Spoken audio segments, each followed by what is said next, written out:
15 years after the Second Lebanon War, Israel is preparing for the next war with the Iranian-backed Hezbollah army. I attended an IDF training exercise that showed how Israel is developing tactics to both defeat Hezbollah and protect civilians caught in harm's way. In 2006, Hezbollah fired nearly 4,000 rockets at Israel for more than a month, forcing Israelis to seek shelter. Today, the terror group has amassed an arsenal of some 150,000 rockets and could fire as many rockets in one day as they fired in that 34-day war. In the ongoing week, we are exercising several scenarios against the terror organization Hezbollah. Colonel Barak Hiram says the IDF exercise is all about getting ready for the next conflict. They face a complicated battlefield and enemy. Hezbollah is targeting most of its arsenal against civilians and Israeli civil population.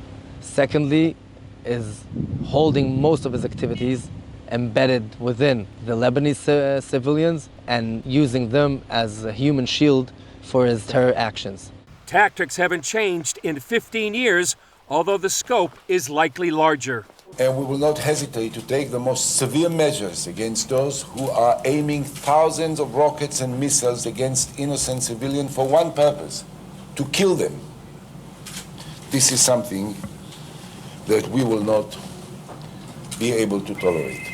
For years, the IDF has documented how Hezbollah embeds its war machine within civilian infrastructure, like schools, hospitals, and homes.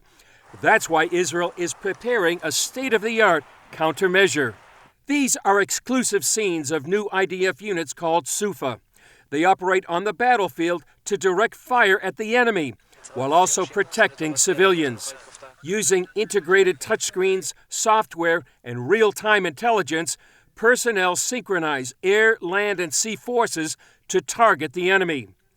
Hezbollah wants the IDF to miscalculate and hit the terror group's human shields. The mission of these Sufa units is to constantly check and recheck targets so civilians are not harmed. The goal? Wage war, be humane, and deprive Hezbollah of a propaganda victory.